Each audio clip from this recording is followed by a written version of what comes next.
வாக்யஜ்ஞேன கல்பதாம்.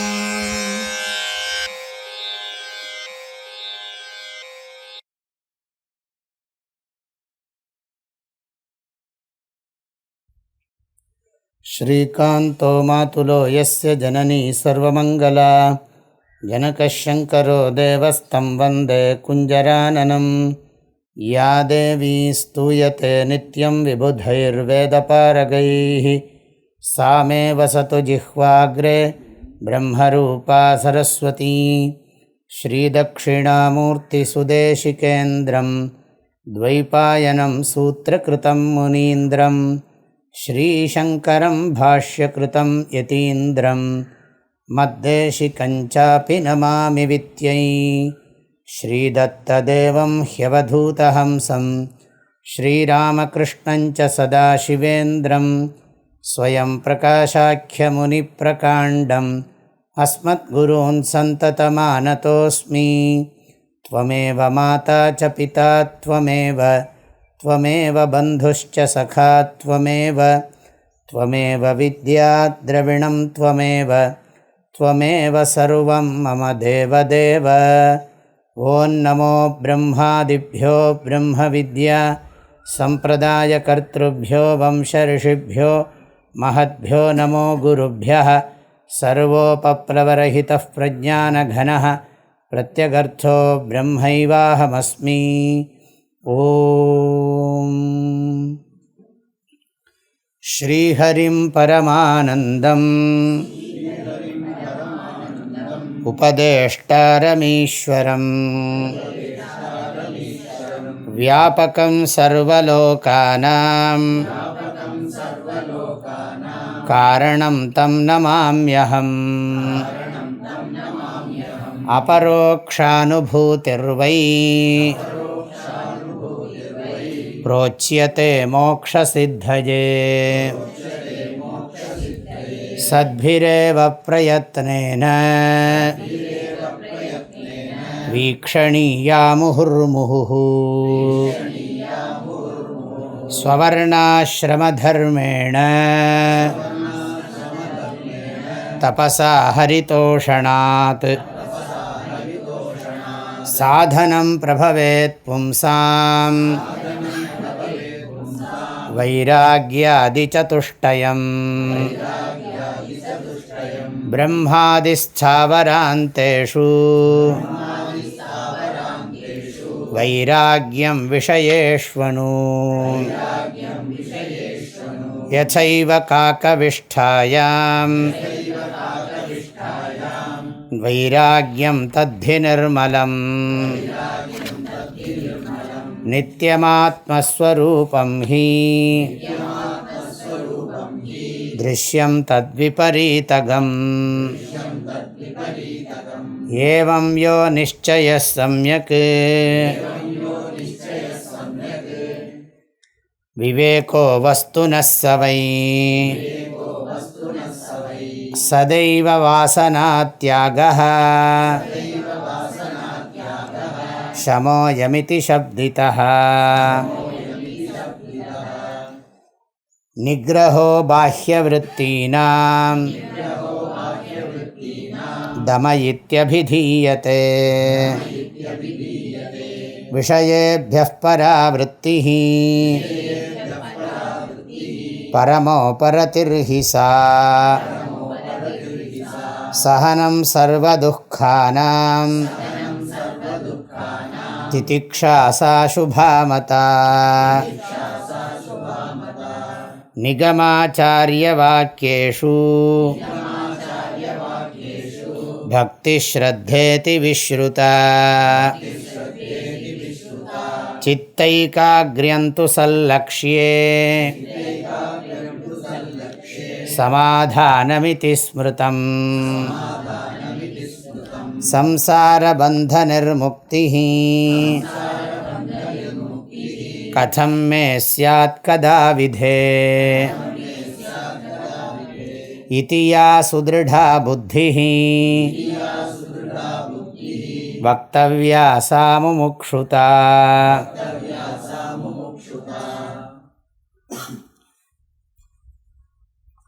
ஆச்சாரியர்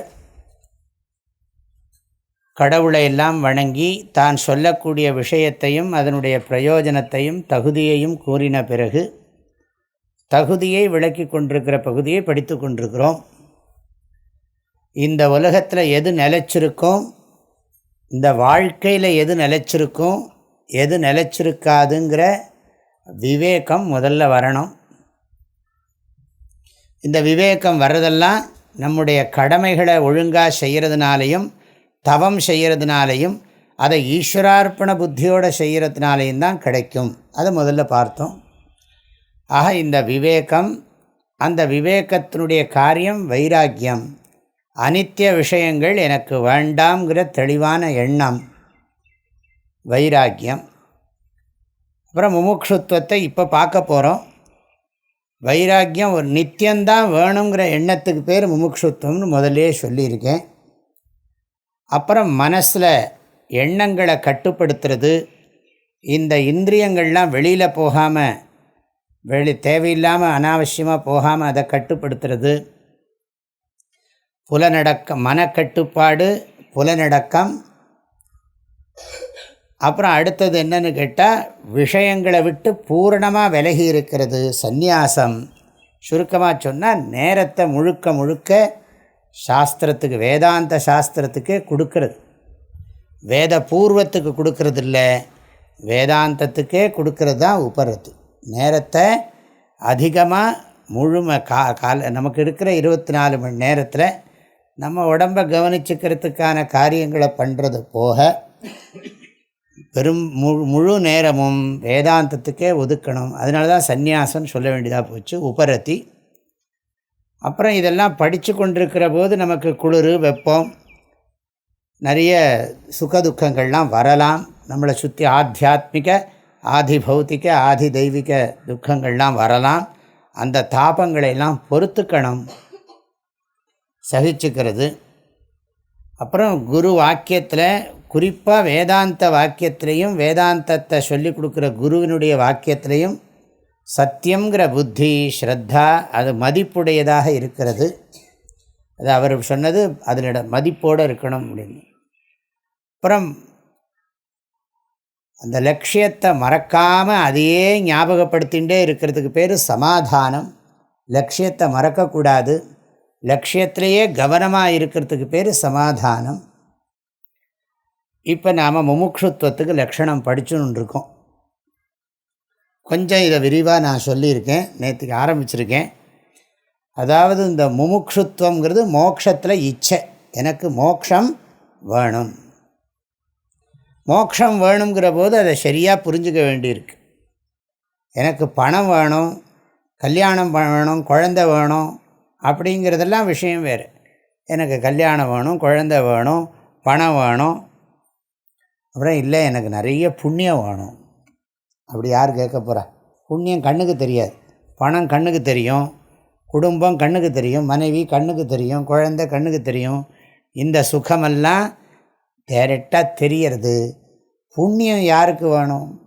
நிறைய எனக்கு புண்ணியந்தான் வேணும் அப்படின்னு கேட்டால் அது தர்ம இச்சை. இதுக்கெல்லாம் குறைவாக வச்சு சாஸ்திரப்படி பார்த்தா அர்த்தம், காமம் எல்லாம் தர்மத்துக்காகத்தான்.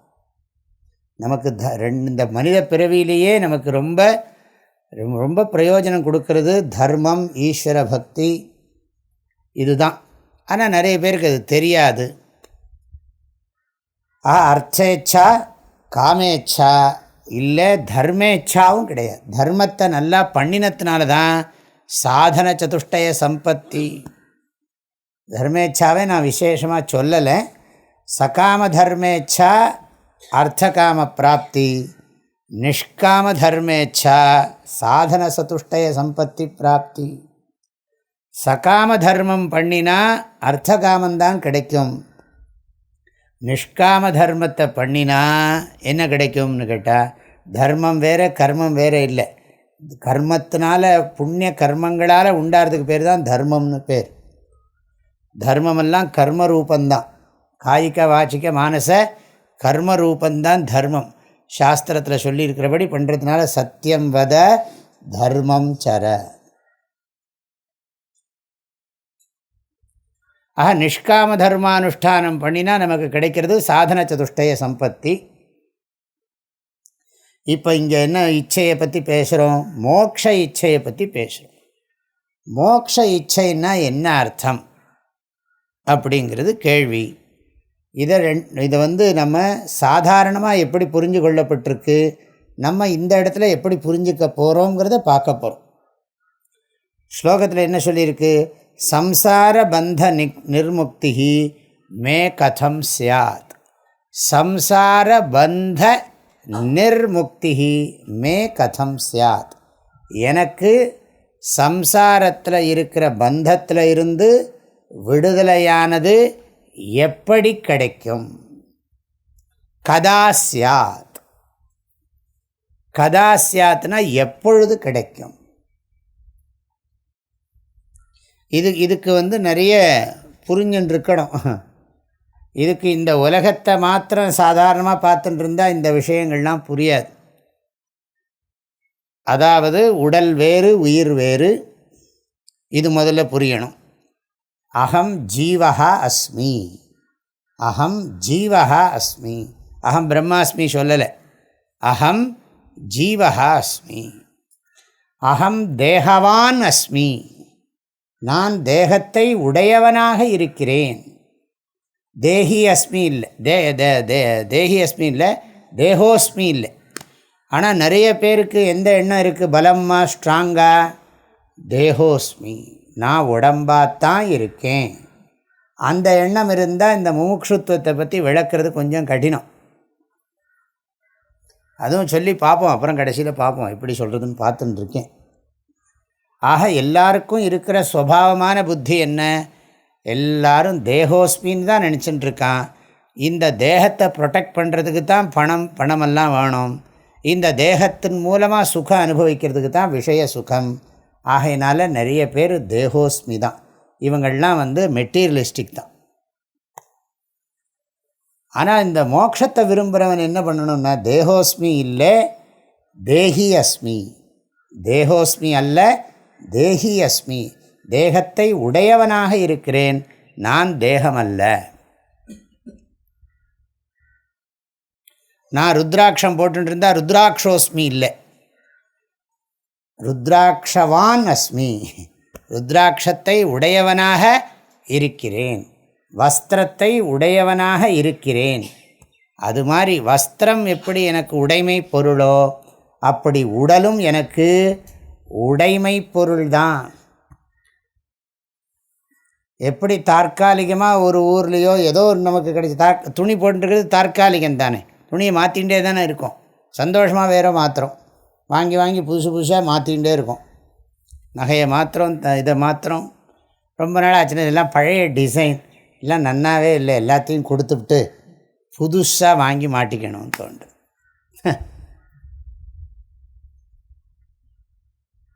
அதில் மாத்திரம் புதுசாக மாற்றிக்கணும். அப்புறம் எதுக்கு இதை சொல்கிறோன்னா, எப்படி இந்த நான் உடம்பாக உடலை உடையவனாக இருக்கிறேன். இந்த பாடம் முதல்ல படித்தால் ஒழிய நம்ம இந்த சம்சார பந்த நிர்முக்தி கதம் மே சியாத்துங்கிறத விளக்கி சொல்ல முடியாது, புரியாது. ஆக இந்த உடம்பு இருக்குது. நேற்றைக்கு வகுப்பை முடிக்கிற போது என்ன சொன்னேன்? எத்திர எத்திர சரீரம் தத்திர தத்திர துக்கம்.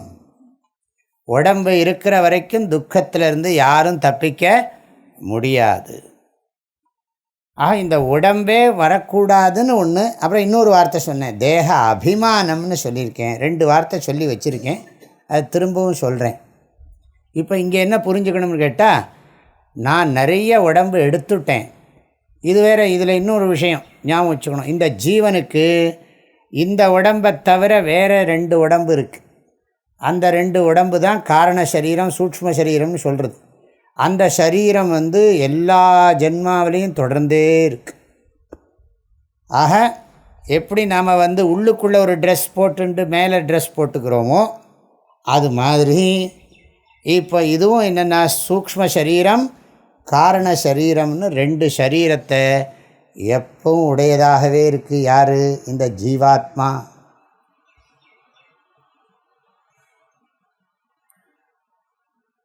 இது என்ன பண்ணுறதுன்னு கேட்டால் திரும்ப திரும்ப புனரப்பி ஜனனம் புனரப்பி மரணம்னு ஸ்தூல சரீரத்தை எடுத்துக்கொண்டே இருக்குங்கிறத முதல்ல ஒத்துக்கணும். நான் நிறைய தரம் பிறந்தாச்சு, நிறைய உடம்பு எடுத்தாச்சு, இப்போ மறுபடியும் ஒரு உடம்பு எடுத்திருக்கேன். ஆனால் உடம்பு எடுத்தால் அது நாய் உடம்பாக இருந்தாலும் சரி, நரி உடம்பாக இருந்தாலும் சரி, புலி உடம்பாக இருந்தாலும் சரி, மனுஷ உடம்பாக இருந்தாலும் சரி, எல்லா உடம்புலையும் நான் சுகத்தையும் துக்கத்தையும் மாற்றி மாற்றி அனுபவிக்க வேண்டியிருக்கு.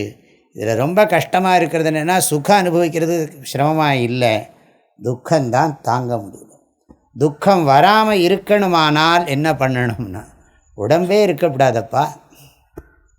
உடம்பு இல்லாமல் இருந்தால் தான் துக்கம் வராமல் இருக்கும். உடம்பு வராமல் இருக்கிறதுக்கு என்ன பண்ணுறது, அதுதான் கேள்வி. உடம்பு வராமல் இருக்கிறதுக்கு என்ன பண்ணுறது அப்படின்னா, ஒருத்தரும் என்ன சொல்கிறாங்க, நீ இதை பண்ணினா மறுபடியும் உனக்கு உடம்பு, அதுக்கு பேர் தான் புனர்ஜன்மான்னு பேர். கீதையில் எல்லாம் படிக்கிறோம். ஜென்ம கர்மச்ச மே திவ்யம் ஏவம் யோ வேத்தி தத்வதா த்யக்த்வா தேகம் புனர்ஜன்ம நைதி மாமேதி சோர்ஜுன. த்யக்த்வா தேகம் புனர்ஜன்ம ந ஏதி மாமேதி மாமுபேத்திய புனர்ஜன்ம துக்காலயம் அசாஸ்வதம் நாப்னுவந்தி மகாத்மானஹ பராம் சித்தி மிதோகதாக. கீதையில் பார்க்குறோம், மாமுபேத்திய புனர்ஜன்ம துக்க ஆலயம் அசாஸ்வதம். துன்பத்தின் இருப்பிடம் அசாஸ்வதமானது. எதை சொல்கிறார்? துக்காலயம். மாமுபேத்திய புனர்ஜன்ம, மறுபடியும் புனர்ஜன்மன்னு வந்திருக்கு. இந்த மறுபிறவி எனக்கு வேண்டாம். ஏன் வேண்டாம்? எனக்கு பிறந்தா கஷ்டப்படணும். அம்மா வயிற்றில் இருக்கிற கஷ்டத்தை சொல்லியே சாஸ்திரம் வர்ணனை பண்ணும். அம்மாவுக்கு வேணால் குழந்தை வேணும்னு ஆசையாக இருக்கலாம், ஆனால் அந்த உள்ளுக்குள்ளே அந்த குழந்தை படுற வேதனை, அந்த ஜீவன், அதுக்காக குழந்தை வேண்டான்னு சொல்ல முடியுமா? அது தர்மம், தர்மசாஸ்திரம், லோகம். ஆக இந்த ஜீவன் சரீரத்தோடு எவ்வளோ கஷ்டப்படுறது எல்லாம் மறந்து போச்சு. அம்மா உடம்புக்குள்ளே நாம் எவ்வளோ கஷ்டப்பட்டோங்கிறது, ஒரு இத்தினூண்டு ரூம் கொடுத்தாலே ஒரு மாதிரி இருக்குது, கொஞ்சம் பெருசாக ரூம் இருந்தால் சௌரியமாக இருக்கும்னு தோன்றுறது. ஆனால் அந்த இடத்துக்குள்ளே இப்படியே மாதக்கணக்காக இருந்துட்டு, கர்ப்போபனிஷத் சொல்கிறது 7ஆவது மாதம்தான் ஜீவன் உள்ளே புகுறதான். எப்படியோ அந்த சரீரம் அங்கே இருக்கிற அவஸ்தை, அப்புறம் பிறந்ததுக்கு பிறகு அவஸ்தை, இப்போ அவஸ்தை. இப்போ என்ன எல்லோரும் சொல்கிறோம், என்ன ஏதோ பரவாயில்லைங்க சுவாமி, 100% நிம்மதியாக இருக்கேன்னு சொல்ல முடியாது இல்லையா? யாராவது சொல்லுவீங்களோ? 100% நான் பரிபூர்ண ஆனந்தத்தில் இருக்கேன் அப்படியே சொன்னாலும் அந்த நேரத்தில் வேணால் இருக்குமோ என்னவோ, கொஞ்சம் நேரம் கழித்து பழையபடியும் ஏதாவது வந்துடும். யாரும் சொல்ல முடியாது. ஆக இது புரியணும், இந்த துக்கம் புரியணும், இந்த ஜென்ம துக்கம் புரியணும். அது மாத்திரம் இல்லை, இந்த ஜென்மாவில் என்ன இளமையாவது பரவாயில்லை, முதுமையை நினச்சி பார்த்தாலே என்னமோ பண்ணுறது. நடு வயசு வரும்போதே முதுமையை வயசானவங்கள்லாம் படுற கஷ்டத்தை பார்க்குற போது, தடி ஊன்றவங்களை பார்க்குற போது, முழங்கால் வலி தாங்க முடியாமல் இருக்கிறவங்க கீழே உட்கார முடியாது. அதெல்லாம் மாத்திரமில்லை, வலி இருந்துகிட்டே இருக்கும் உடம்பில், சொல்ல முடியாது, எத்தனை நேரம் வலிக்கிறதுன்னு சொல்லிகிட்டே இருக்கிறது. அதெல்லாம் நினச்சி பார்த்தா என்னவோ பண்ணும். இது ஜென்ம மிருத்யு ஜரா வியாதி துக்க தோஷானு தரிசனம் கீதையில் பகவானே சொல்லியிருக்கார். இப்போது அந்த ஒரு மனசில் அந்த ஒரு எண்ணம் இருந்துட்டு இருக்கணும், அப்பா பிறந்தா எவ்வளோ கஷ்டப்பட வேண்டியிருக்கப்பா. அது மாத்திரம் இல்லை, இன்னும் எத்தனை பிறவி இருக்கோ தெரியலையே அப்படின்னு அந்த ஒரு மனசில் வருது பாருங்கோ. அதுதான் மோட்சத்தை அடையணுங்கிறதுக்கான எண்ணம். என்னென்னா, கடவுளே வேண்டவே வேண்டாம், எனக்கு வேண்டவே வேண்டாம் சுவாமி, எனக்கு மறுபடியும் உடம்பு வேண்டாம். நான் புலிக்குட்டியாகவும் பிறக்கலை, பூனைக்குட்டியாகவும் பிறக்கலை, எலிக்குட்டியாகவும் பிறக்க விரும்பலை, வேண்டவே வேண்டாம். எல்லா பிறப்பும் பிறந்து இழைத்தேன். இறப்பொடு பிறப்பதை எண்ணினால் நெஞ்சது பகீரனும் துயில் உறாதும்பர் தாய்மானவர். பிறப்பொடு இறப்பதை எண்ணினால் நெஞ்சது பகீரனும் துயில் உறாது. தூக்கம் வராதான். நம்ம சந்தோஷமாக தூங்கின்னு இருக்கோம், அது வேறு சமாச்சாரம். நம்ம இதை பற்றி யோசித்தா தானே. இப்படி வர்ணனை யார் பண்ணுறா? இது நான் இப்போ பண்ணிகிட்டு இருக்கிறது வர்ணனை. என்ன வர்ணனை? சம்சார வர்ணனை. புனரப்பி ஜனனி ஜடரே சயனம் இக சம்சாரே பகு துஸ்தாரே. இதை விட்டு கடக்கிறது ரொம்ப, மறுபடியும் ஜென்மா வராமல் இருக்கிறதுக்கு என்ன பண்ணுறது சுவாமி? கதம் சியாத் கதா சியாத் ஹே விதே, கடவுளே மறுபடியும் எனக்கு கொடுக்காதே, மறுபடியும் கருவடையும் குழியில் தள்ளி என்னை வருத்தப்படுத்த வேண்டாம். இன்னொரு பாட்டே இருக்கு, மறுபடியும் கருவடையும் குழியில் தள்ளி என்னை வருத்தப்படுத்த வேண்டாம். அதனால தான் நம்ம சாஸ்திரத்தில் அடிக்கடி என்னென்னா பிறவி வேண்டாம், பிறவி வேண்டாம்னா இந்த காரணம். சும்மா மொட்டையாக சொல்லிகிட்டு இருந்தால் போகாது. பிறவி வேண்டான்னா ஏன் பிறவி வேண்டாங்கிற, பிறவியில் கஷ்டம் ஜாஸ்தியாக இருக்குது.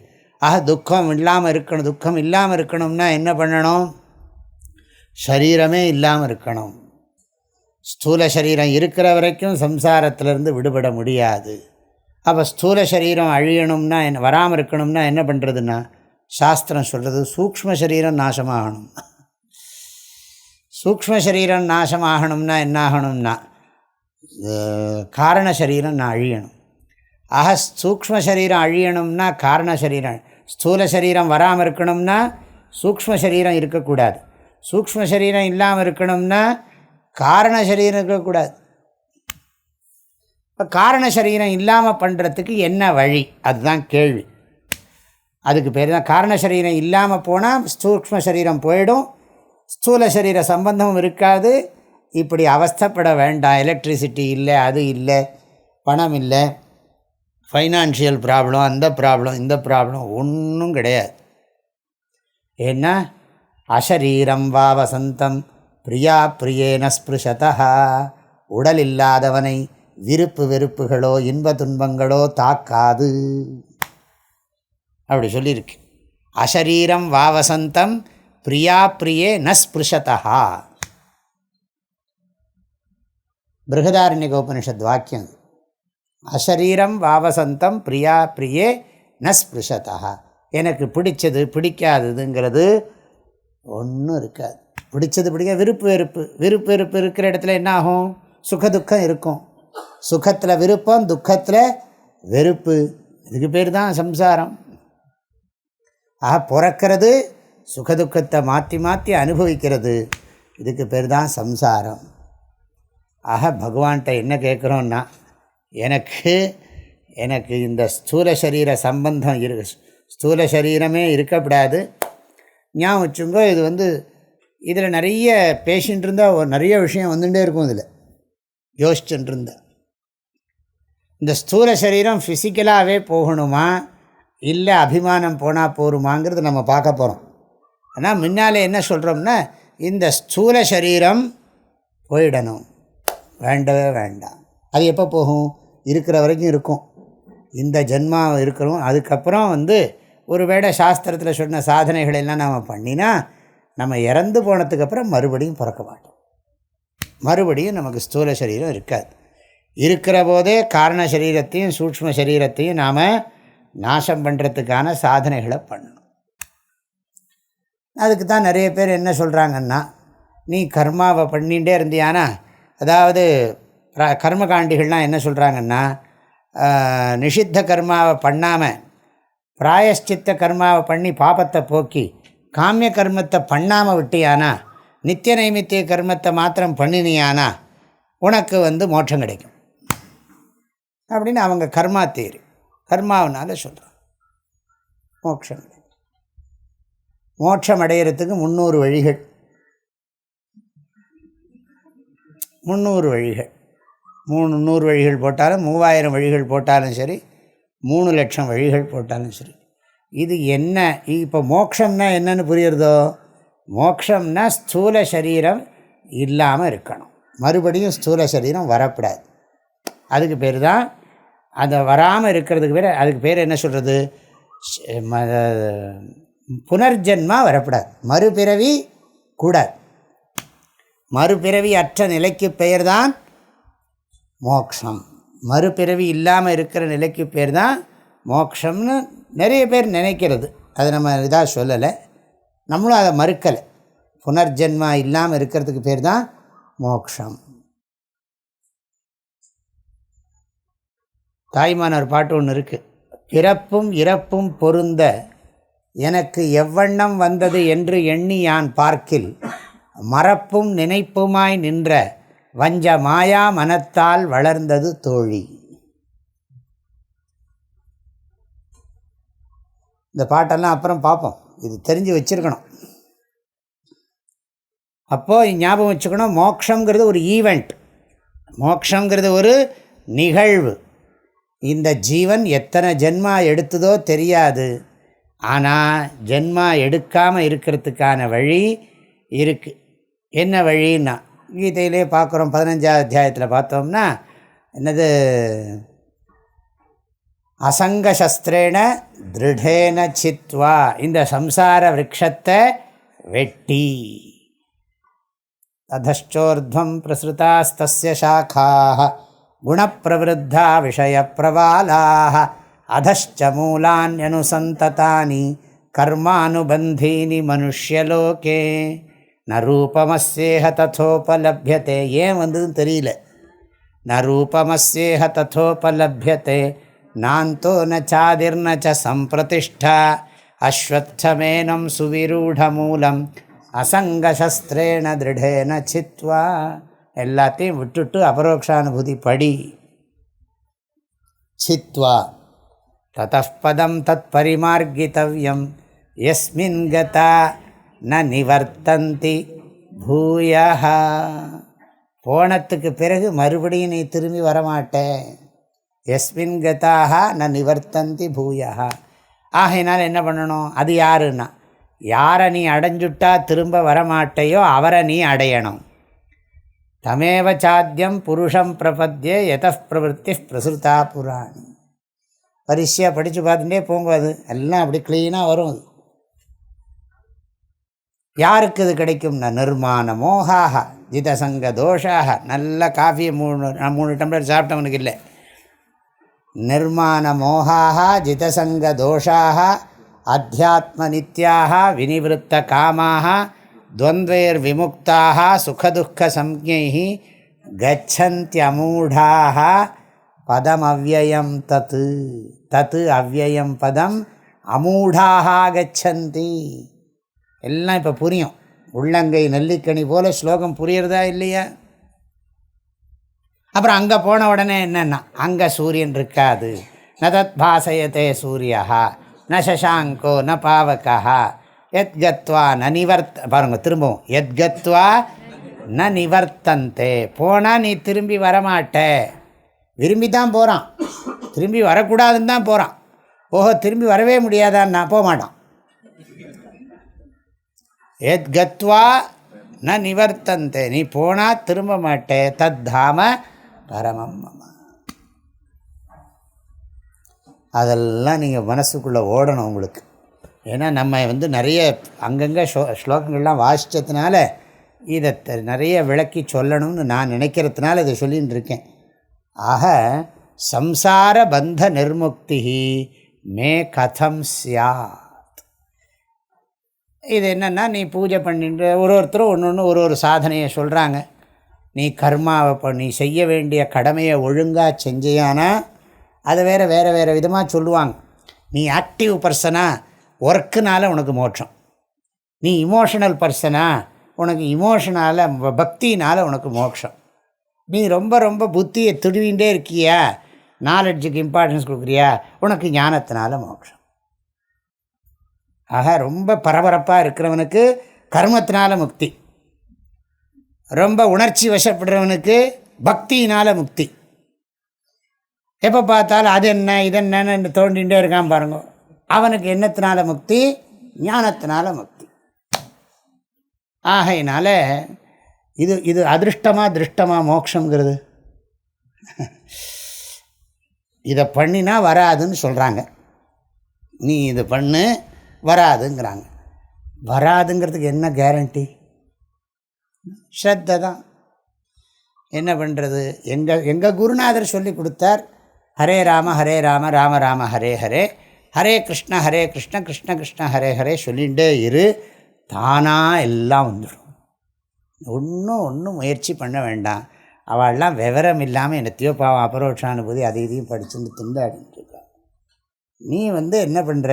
பகவன் நாம சங்கீர்த்தனத்தை மனசு உருகி பாடு, சொல்லு, காதலாகி கசிந்து கண்ணீர் மல்கி ஓதுவார் தமை நன்னெறிக்கு உய்ப்பது. நன்னெறிக்கு உய்ப்பதுன்னா என்ன? முக்தியில் சேர்ப்பது. ஆகையினால நீ என்ன பண்ணுற? இதை பண்ணப்பான்னு ஆளாளுக்கு ஒன்று சொல்லுவாங்க. நமக்கா என்ன தோணுன்னு, எது நமக்கு சௌரியமோ, நமக்கு எது சௌரியமோ, எது மண்டையை போட்டு பிச்சுக்க முடியாதோ அது நம்ம அந்த கட்சியில் சேர்ந்துட்டு சரி அதுதான். ஆனால் இப்படிலாம் வித்தியாசம் இருக்குன்னே நிறைய பேருக்கு தெரியாது. இப்படியெல்லாம் இருக்குது, பேதம் இருக்குது. இந்த சாதனம் கொடுக்குமா கொடுக்காது, நம்ம கேட்கும். இது முடியுமா? இந்த கொசு மருந்து ஒன்று இருக்குது, ஆல் அவுட்டுங்கிறான். நான் 3 வச்சுருக்கேன், அத்தனையும் அது மேலேயே தான் உட்காந்துருக்கு. ஆல் அவுட்டுங்கிறான். இதெல்லாம் வச்சிங்கன்னா கொசு போயிடும் அப்படிங்கிறான். நம்பித்தான் வாங்குகிறோம்.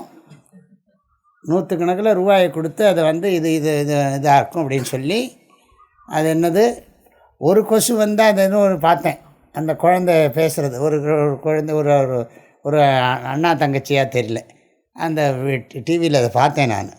ஒரு கொசு வந்தால் இது இவ்வளோ வைக்கணும், 2 கொசு வந்தால் 5 கொசு வந்தால் என்ன மூஞ்சி அப்படிமா. நீங்கள் பார்த்தீங்களா தெரில அந்த டிவி அட்வர்டைஸ்மெண்ட்டு? நான் எங்கேயோ எதாச்சியாக பார்த்தேன். அதாவது அதில் வால்யூம் மாதிரி இருக்குது, ரெகுலேட்டர் இருக்குது. அதாவது என்ன சொல்கிறது, கொசு கம்மியாக இருந்தால் இவ்வளோ வச்சா போகும், கொசு நிறைய இருந்ததுன்னா, கொஞ்சம் கூட இருந்ததுன்னா மீடியமாக இருந்தால் இவ்வளோ வைக்கணும், நிறைய கொசு இருந்தால் அதிகமாக வச்சுடு, அப்போ கொசுவே வராது அப்படிங்கிறது தான் இந்த அட்வர்டைஸ்மெண்ட்டில் பாடம். அது என்ன கேட்கும், அந்த ஒரு கொசு இருந்தால் அப்படின்னு கேட்கும், இவ்வளவு அப்படின்னு. நிறைய 2 கொசு இருந்தால் அப்படின்னு கேட்கும். 5 கொசு இருந்தால் என்னென்னோட கோவம் வந்துடும் அவனுக்கு. அப்போ உடனே அந்த குழந்தை சொல்லும், இல்லை பாரு நான் பண்ணி காமிக்கிறேன், இவ்வளோ வச்சா 5 கொசுன்னா வராது. இதுதான் அட்வர்டைஸ்மெண்ட். அட்வர்டைஸ்மெண்ட் புரியுறது இல்லையா? சரி, ரொம்ப நேரம் கழிச்சு நீங்கள் சொன்ன அட்வர்டைஸ்மெண்ட் விஷயமே புரியலன்னு சொல்கிறேன். எதுக்கு சொல்கிறேன், கொசு வராதுங்கிறது, இது வாங்குங்கோ, இது வச்சிங்கன்னா கொசு வராது அப்படிங்கிறான். இது இருந்தால் இந்த பிரச்சனை வராதுன்னு சொல்கிறாங்க. ஆனால் நம்ம அதெல்லாம் வாங்கினத்துக்கு பிறகும் நம்ம என்ன பண்ணுறோம், வர்றதை பார்க்குறோம். அப்போ என்ன தோன்றுறதுன்னா, இது சொல்லியிருக்காங்களே தவிர இது ஒன்றும் பிரயோஜனம் இல்லை. இந்த கொசுவை விரட்டுறதுக்கு நாம் இது வரைக்கும் எவ்வளோ கண்டுபிடிச்சிருக்கோம், என்னெல்லாமோ வச்சுருக்கோம். கத்தாழையை மாட்டுங்கிறான், வேப்பலையை புகையை விடுங்கிறான், என்ன பண்ணாலும் சரி. அது என்ன ஒரு 3 மணி நேரம் கேட்குறது, 4வது மணி நேரம் வந்துடுது. இதுலேருந்து என்ன தெரிகிறது, ஒரு கொசு வெரைட்டி விஷயம். அது எதனால், எந்த நமக்கு தாத்பரியம் என்ன, கொசு வரக்கூடாது, கொசு நம்மளை கடிக்கக்கூடாதுங்கிறது நம்முடைய லட்சியம். அதுக்கு சாதனம் என்னங்கிறதுல ஒரே குழப்பம். அது மாதிரி இங்கேயும் என்னதுன்னா, சம்சாரத்திலிருந்து விடுபடுறதுக்கு அந்த விடுபடணுங்கிற எண்ணம் தான் இங்கே விஷயம். சாதனத்தை பற்றி இங்கே இப்போ பேசலை. இங்கே என்னென்னா, சுவாமி நான் சம்சாரத்திலேருந்து எப்படி விடுபடுறது, இது ஒரு விஷயம். நம்ம இன்னொரு விதமாக போட்டுக்கலாம். இது அதிருஷ்டம். இந்த மோட்சம் என்னது, அதிருஷ்டம். அதிருஷ்டம்னா என்ன, நம்ம செத்தத்துக்கு பிறகு நம்ம முக்தி அடைவோமா அடைய மாட்டோமாங்கிறது நமக்கு தெரியாது. இதை பண்ணினா நீ சுவாமிக்கு இந்த க்ஷேத்திரத்தில் போய் பூஜை பண்ணினியானா என்னது, அது சொல்கிறாங்களே, திருவண்ணாமலையை நினைச்சாலே முக்தி, திருவண்ணாமலையை நினச்சாலே முக்தி. காசியில் செத்துப்போனால் முக்தி, காசியில் இறந்தா முக்தி, திருவண்ணாமலையை நினச்சா முக்தி, திருவாரூரில் பிறந்தா முக்தி. அங்கே போய் பார்த்தா தானே தெரியும். திருவாரூரில் பிறந்தார்கள் எல்லோருக்கும் அடியேன்னு பாடியிருக்கார் சுந்தரமூர்த்தி நாயனார். திருவாரூரில் பிறந்தார்கள் எல்லாருக்கும் அடியேன். திருவாரூரில் பிறந்தா முக்தி, திருவண்ணாமலையை நினச்சா ஸ்மரணான் முக்தி. மரணான் முக்தி காசியில், ஸ்மரணான் முக்தி திருவண்ணாமலையில். அப்புறம் திருவாரூரில் பிறந்தா முக்தி, ஜனநாத் முக்தி. ஜனநாத் முக்தி, மரணாத் முக்தி, ஸ்மரணாத் முக்தி. இன்னொருத்தன் சொன்னான், அவங்கவுங்க ஊரை சொல்ல வேண்டாமா, மதுரையை கேட்டாலே முக்தின்னு விட்டான். அப்படி சொல்கிறது உண்டு. இல்லாட்டி சிதம்பரத்தையும் சொல்லுவாங்க, ஸ்ரவணான் முக்தி. சிதம்பரம் அப்படின்னு நான் உங்களுக்கு சொன்னேன்னு வச்சுங்க, நீங்கள் உங்கள் காதில் கேட்டிங்கன்னு வச்சுங்க, ஜென்மா முடிஞ்சு போச்சு. ஸ்ரவணாத் முக்தி எவ்வளோ சௌரியம். ஸ்ரவணாத் முக்தி, ஸ்மரணாத் முக்தி, மரணாத் முக்தி. அதாவது அந்த காலத்தில் அந்த ஊர்களெல்லாம் இந்த மாதிரி வேதாந்த பாடம் நடக்கும். எல்லாம் வித்யாஸ்தானம். காசியில் இறக்க முக்தின்னா என்ன அர்த்தம்னா, காசினா ஞானம், ஞானத்தோடு இறந்தியானா மோக்ஷம் அப்படின்னு. ஆகையினால மோக்ஷம் நம்ம இப்போ என்ன சொல்கிறோம்,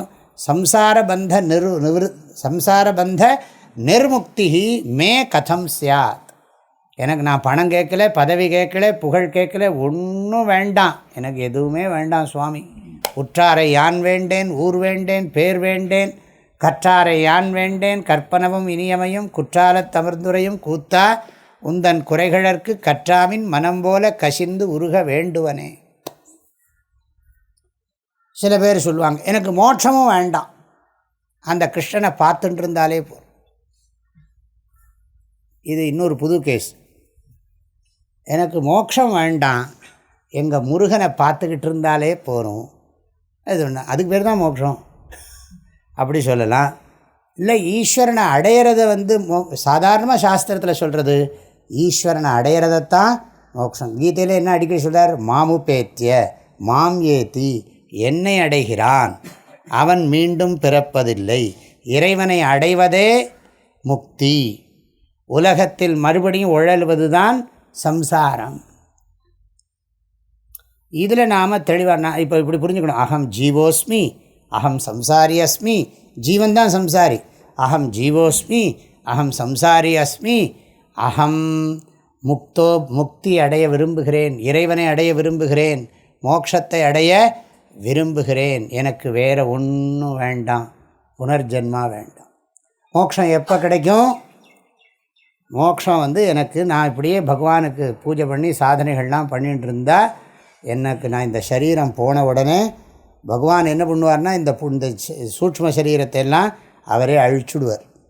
சூட்ச்ம சரீரத்தை அவரே புண்ணிய பாப்பத்தெல்லாம் சரி பண்ணி எல்லாம் பண்ணி அவரோட அனுகிரகத்தில் எல்லாத்தையும் அழித்து, காரண சரீரத்தை அழித்து, சூட்ச்ம சரீரத்தை அழித்து, மறுபடியும் ஸ்தூல சரீரம் அடையாமல் பண்ணி தங்கிட்ட சேர்த்து விடுவார். ஆனால் இது நடக்கணும், இது நடக்கணும், நடக்குங்கிற நம்பிக்கை. நம்ம போயிட்டோம்னா நிச்சயமாக அடைஞ்சிடுவோம். உங்களுக்கு சந்தேகம் வரும், சுவாமிக்கு முக்தி கிடைக்குமா கிடைக்காது?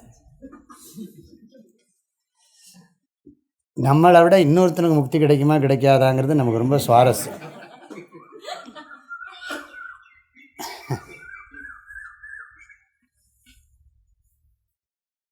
இப்போ எனக்கு மோட்சம் வேணும், எனக்கு மோட்சம் வேணுங்கிறது, மோட்சத்தை எப்படி அடையிறது? நம்ம வேதாந்தத்தில் என்ன சொல்ல போகிறோம்னு கேட்டால், மோட்சங்கிறது அபரோக்ஷமாக இருக்குது. பாருங்கள், மோட்சங்கிறது பரோக்ஷம். மற்ற மதங்கள்லாம் பரோக்ஷம். அத்வைத சித்தாந்தத்தை தவிர மற்ற மதங்களில் மோட்சம் என்பது பரோக்ஷம் அதிருஷ்டம். பரோக்ஷம் அதிருஷ்டம் ரெண்டும் ஒன்று தான். பரோக்ஷம் அதிருஷ்டம். நீங்கள் செத்ததுக்கு பிறகு தான் தெரியும் உங்களுக்கு மோட்சம் கிடைச்சதா கிடைக்கலையான்னு. இருக்கிற போது தெரியாது. முக்தியை நம்பி நீங்கள் முக்தியே சேர்வதற்கு அருள்வாயே சொல்லி பண்ணிட்டு. நம்ம அத்வைத வேதாந்த சித்தாந்தத்தில் என்ன சொல்கிறோம்னு சொன்னால், ஈஸ்வரனை அடையிறதுன்னு சொன்னால், ஈஸ்வரன் எங்கே இருக்காரப்பா, இறைவன் எங்கே இருக்கார் அப்படின்னு கேட்டால், அவர் வைகுண்டத்தில் இருக்கார், கோலோக பிருந்தாவனத்தில் இருக்கார் அப்படின்னு நான் சொல்லுவேன். நீ ஈஸ்வரன் சர்வகதமாக இருக்கார். அப்போ ஈஸ்வர பிராப்திங்கிறது என்னது? ஈஸ்வரனை அடைஞ்சால் மோட்சங்கிறீங்க. ஈஸ்வரனை அடையிறதுங்கிறதுனுடைய அர்த்தம் என்னப்பா? ஈஸ்வரன் இங்கே இருக்காரா இல்லையா? பகவான் வேறு கீதையில் சொல்கிறார், அகம் ஆத்மா குடாகேஷ சர்வபூதாசயஸ்திதா. அர்ஜுனா, அனைவரிடத்திலும் நான் ஆத்மாவாக இருக்கிறேன். இதை விட என்ன சொல்லணும்? அப்போ நான்கிறது யார்? ஈஸ்வரன் தான். நம்ம எல்லோரும் நான் நம்ம சொல்லிகிட்டு இருக்கோம்.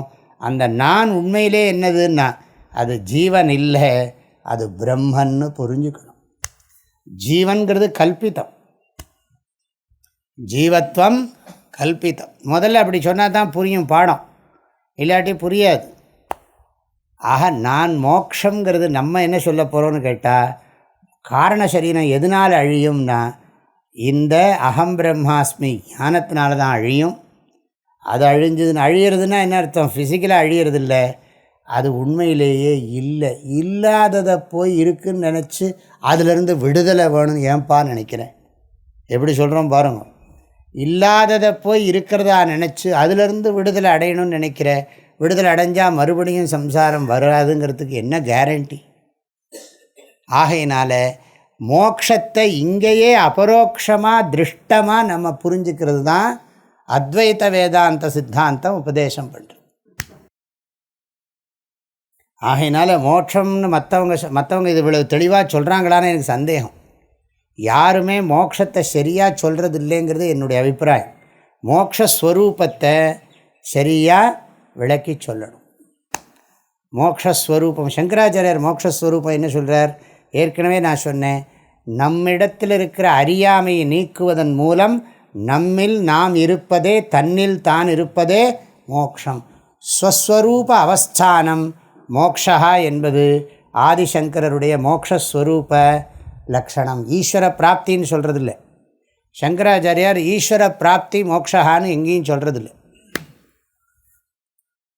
ஸ்வஸ்வரூப அவஸ்தானம் மோக்ஷா, தன்னிடத்தில் தான் இருத்தலே முக்தி. ஆகையினால நான் பிறந்ததாகவும் இறக்கிறதாகவும், அதாவது கல்லோலங்கள் போல போனவை எத்தனை என்பேன், ஆலமர் மீது ஆணை அவைக்கெல்லாம் சாட்சி நீயே. ஒரு பாட்டு இருக்குது கைவல்ய நவநீதத்தில்.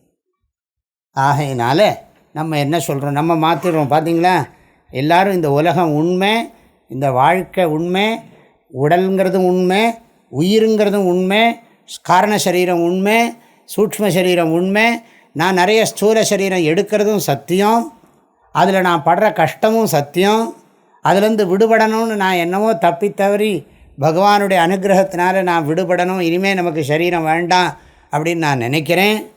அதனால் நான் பூஜை ஜபம் தியானம் பக்தி எல்லாம் பண்ணுறேன்.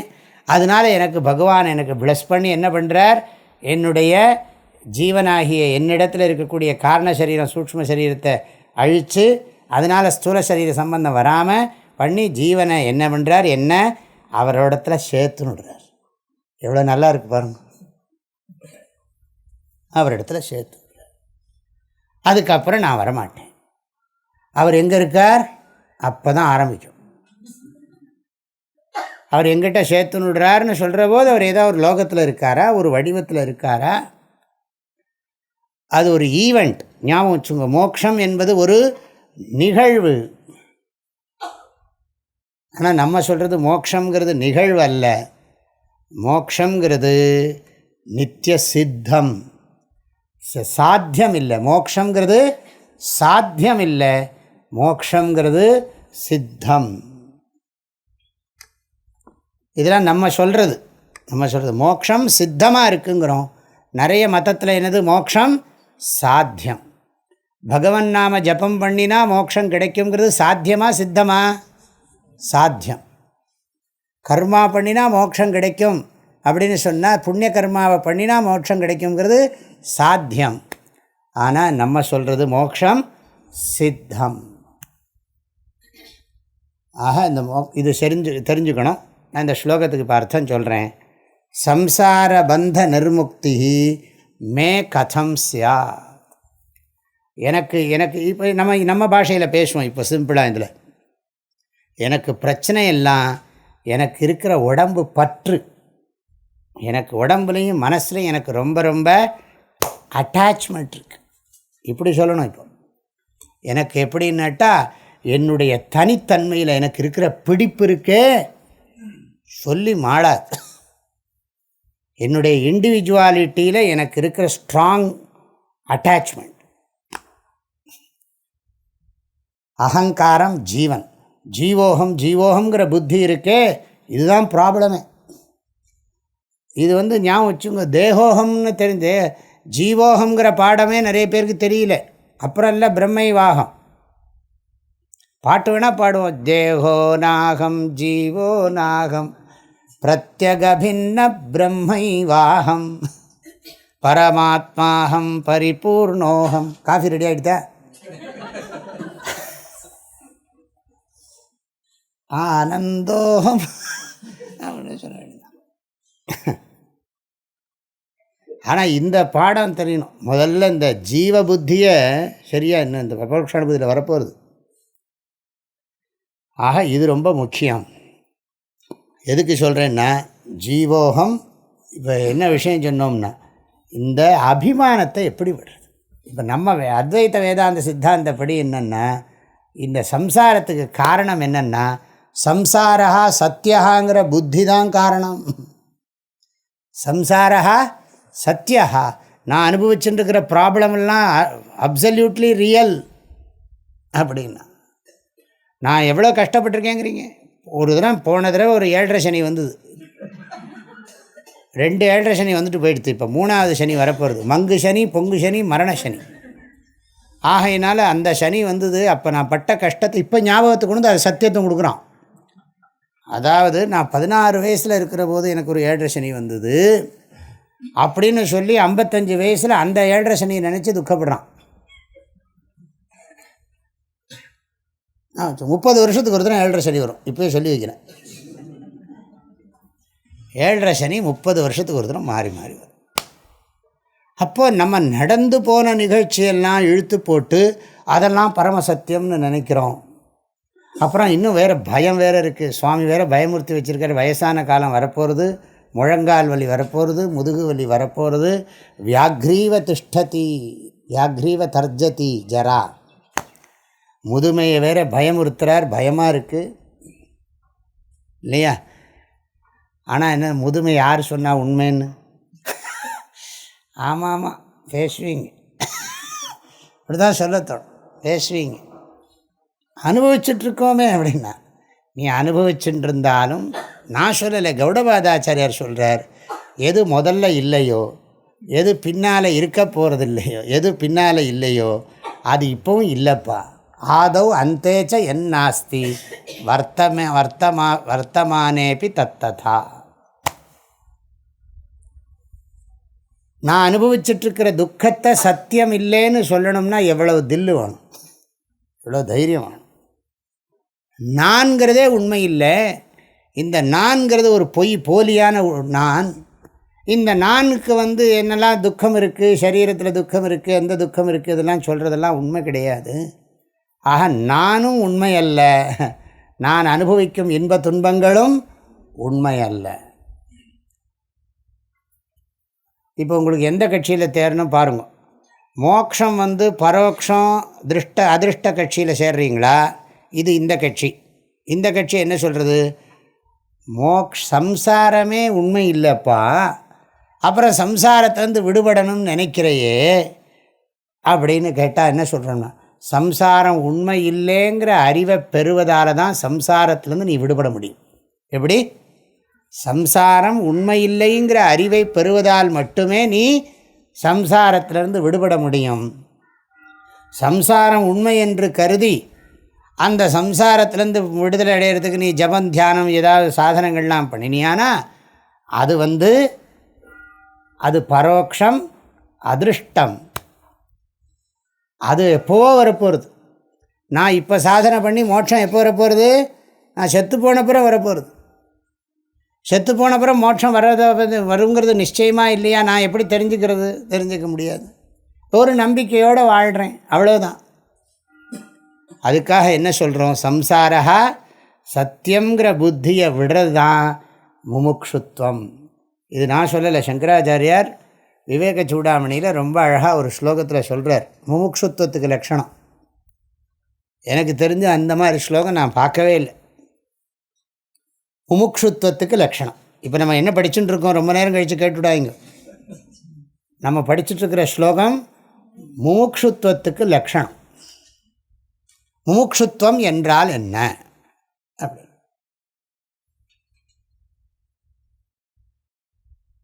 அஹங்காராதி தேகாந்தான் பந்தான் அஜ்ஞான கல்பிதான் ஸ்வஸ்வரூபாவபோதேன மோக்துமிச்சா முமுக்ஷுதா.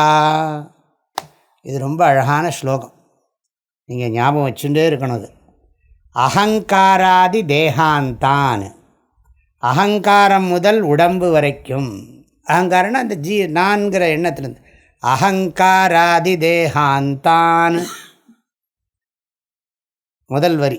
அகங்காராதி தேகாந்தான் பந்தான் அஜ்ஞான கல்பிதான், அஜ்ஞானத்தினால் கற்பிக்கப்பட்ட பந்தங்களை. அகங்காரம் முதல் தேகம் வரையிலும் அறியாமையினால் கற்பிக்கப்பட்ட பந்தங்களை. அகங்காராதி தேகாந்தான் பந்தான் அஜ்ஞான கல்பிதான் பந்தான் மாற்றிக்கணும். ஸ்லோகம் இப்படி இருக்குது, அகங்காராதி தேகாந்தான் பந்தான் அஜ்ஞான கல்பிதான். இது ஒரு ஒரு ஒரு லைன். அகங்காராதி தேகாந்தான் பந்தான் அஜ்ஞான கல்பிதான். அப்புறம் அடுத்தது ஸ்வஸ்வரூபாவபோதேன, தன்னுடைய ஸ்வரூபத்தினுடைய உண்மையை தெரிந்து கொள்வதால், நான் யார் என்கின்ற உண்மையை தெரிந்து கொள்வதால். தான் யார் நான் யார் ரெண்டும் ஒன்று தான். தான் வேறே நான் வேறேன்னு பிரிக்கிறார் பஞ்சதசியில் வித்யாரண்ய சுவாமிகள், அது வேற. இங்கே நான் யார், ஸ்வஸ்வரூபாவபோதேன. ஸ்வஸ்வரூபாவபோதேன தன்னை பற்றிய உண்மையை தான் அறிந்து கொள்வதன் வாயிலாக, தன்னை பற்றிய உண்மையை தான் அறிந்து கொள்வதன் வாயிலாக. ஸ்வஸ்வரூப அவபோதேன, ஸ்வஸ்வரூபாவபோதேன மோக்தும் இச்சா. மோக்தும் இச்சான்னு சொன்னால் அந்த பந்தங்களோட சேர்க்கணும். மோக்தும் இச்சான்னா விடுவதற்குன்னு அர்த்தம். இங்கே மோக்தும் இச்சா முமுக்ஷுதா, விடுறத்துக்கு விருப்பம் முமுக்ஷுத்வம், அடையறத்துக்கு விருப்பம் முமுக்ஷுத்வங்கிறது. மோட்சத்தை அடைய விருப்பம் அப்படிங்கிறோம். இங்கே என்ன சொல்கிறோம்னா, இந்த அறியாமையால் கற்பிக்கப்பட்ட பந்தங்களை விடணும். அறியாமையை விடுறதன் மூலம் விடணும். ஸ்லோகத்தை திரும்பவும் சொல்கிறேன். அகங்காராதி தேகாந்தான் பந்தான் அஜ்ஞான கல்பிதான் ஸ்வஸ்வரூபாவபோதேன மோக்தும் இச்சா முமுக்ஷுதா. அதுக்கு பேர் தான் முமுக்ஷுத்வம்னு பேர் அப்படிங்கிறார். அப்போது மோட்சத்துக்கு ரெண்டு அர்த்தம் இருக்குதுன்னு சொன்னேன். ஒன்று விடுபடுறதுன்னு ஒரு அர்த்தம், இன்னொன்று விடுறதுன்னு அர்த்தம். விடுபடுற அர்த்தம் துவைத்த மதம், விடுறதுங்கிற அர்த்தம் அத்வைத்த மதம். அதாவது பந்தத்தை விடுறது, அது அறியாமையை விடுவதே முக்தி. அறியாமையை விடுவதில் விருப்பம், அறியாமையை நீக்குவதில் விருப்பம். பந்தத்தை நீக்கணும், பந்தத்துக்கு காரணமான அஜ்ஞானத்தை நீக்கணும். பந்தத்தை நீக்கணும்னா பந்தத்துக்கு காரணமான அஜ்ஞானத்தை நீக்கணுங்கிறதுல தான் கவனம். இது புரியுறது இல்லையா வித்தியாசம்? ஆகையினால் அத்வைத வேதாந்த சித்தாந்தப்படி மோக்ஷம் என்பது சித்தமானது. மோக்ஷம் என்பது சித்தமானது, அடையப்படுவதன்று. அது அபரோக்ஷமானது, திருஷ்டமானது. இங்கேயே இப்போவே முக்தி, இங்கேயே இப்போவே நான் முக்தனாத்தான் இருக்கேன், நான் பத்தனாக இருந்தேங்கிறது தப்பு, அறியாமை. இதெல்லாம் படித்த பிறகும் ரொம்ப ஸ்ட்ராங்காக தான் இருக்கும். ஆனாலும் நம்ம திரும்ப திரும்ப அபியாசம் பண்ணி பண்ணி விபரீத பாவனையை விடணுமே தவிர புதுசாக ஒன்றும் அடைய வேண்டிய அவசியம் இல்லை. ஆத்ம பாவனை பண்ணுறதில்ல, அனாத்ம பாவனையை விடணும், அவ்வளோதான். ஆத்மா ஒன்றும் அடைய முடியாது, அதுவாகவே நாம் இருப்பதால். அப்போது ஸ்லோகம் பாருங்கோ, நேரம் இதிலேயே போயிடுத்து. சம்சார பந்த நிர்முக்தி மே கதம் சியாத். இந்த சம்சார பந்தம் முக்தியானது எனக்கு எப்படி ஏற்படும்? கதா, விதேங்கிறது கடவுளை பார்த்து, இறைவா தெய்வமே, கதா எப்பொழுது ஏற்படும்? இதியா சுதிருடா புத்தி, இதியா சுதிருடா புத்தி. எனக்கு எப்போ வரும், எப்படி வரும் அப்படின்னு இவன் இது பண்ணுறான், கேட்குறான். இதியா சுதிருடா புத்தி ரொம்ப முக்கியம். அது அறகுறையாக இருக்கக்கூடாது. எத்தனையோ இருக்குது, எனக்கு பணமும் வேணும் மோட்சமும் வேணும்னா. அப்படி இல்லைப்பா, அதெல்லாம் உனக்கு வேண்டியது இருக்குது, வேண்டியது கடவுள் கொடுப்பார். அதனால் இதியா சுதிருடா புத்தி. இதெல்லாம் பணமெல்லாம் இருந்து எல்லாம் சௌகரியங்கள்லாம் இருந்து நிம்மதி இல்லாமல் தவிக்கிறவனுக்கு பார்த்து சொல்கிறது. அவன் இல்லைன்னு சொன்னால் நீ சரி பணம் வேணும்னா பணம் சம்பாதிப்பான்னு சொல்லிவிடுவோம்.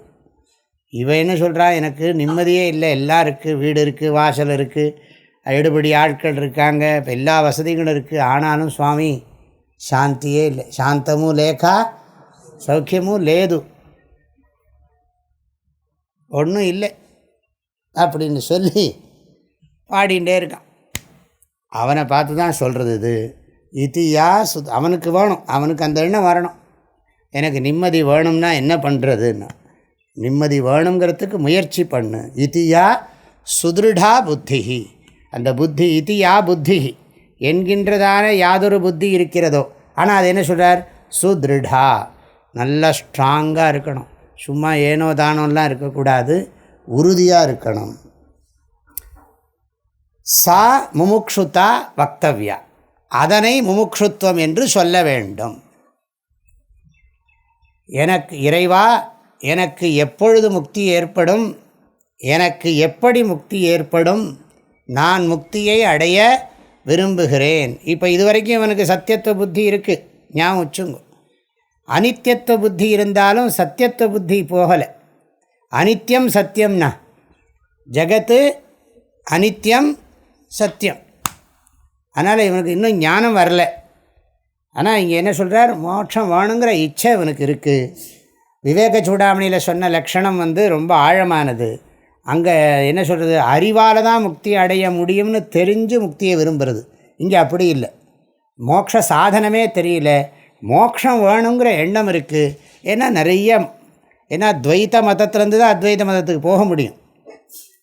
அதனால் சாதாரணமாக நமக்கு இருக்கிற ஸ்வபாவமான புத்தி என்னது, இந்த ஜெகத் சத்தியம், இந்த வாழ்க்கை சத்தியங்கிற எண்ணம் இருக்குது. அதை முதல்ல ஒத்துக்கிண்டு பேசுறது, அதுக்கப்புறம் அதை நீக்கிறது, அதை பாதை பண்ணுறது. வக்தவ்யாசா முமுக்ஷுதா. சரி, இனி அடுத்த ஸ்லோகம் இருக்குது. ஸ்லோகத்தை மாத்திரம் சொல்லி வைக்கிறேன், அர்த்தத்தை நாளைக்கு பார்க்கலாம். உக்த சாதன யுக்தேன விசாரः புருஷேண ஹி கர்த்தவ்யோ ஞான சித்யர்த்தம் ஆத்மனः சுபமிச்சதா. உக்த சாதன யுக்தேன விசாரः புருஷேண ஹி கர்த்தவ்யோ ஞான சித்யர்த்தம் ஆத்மனः சுபமிச்சதா. ஈஸ்வரோ குருராத்மேதி மூர்த்திபேத விபாகினே வ்யோமவத் வியாப்ததேஹாய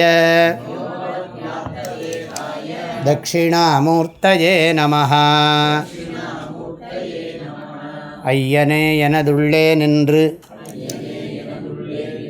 அனந்த ஜன்மங்களாண்ட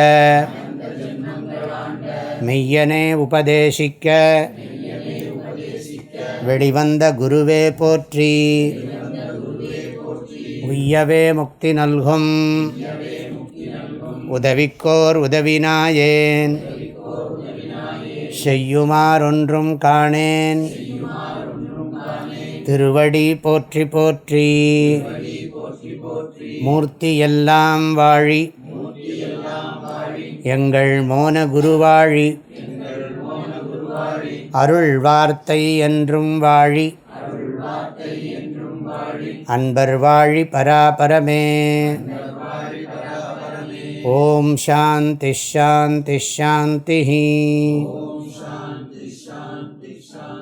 ஹரி ஓம்.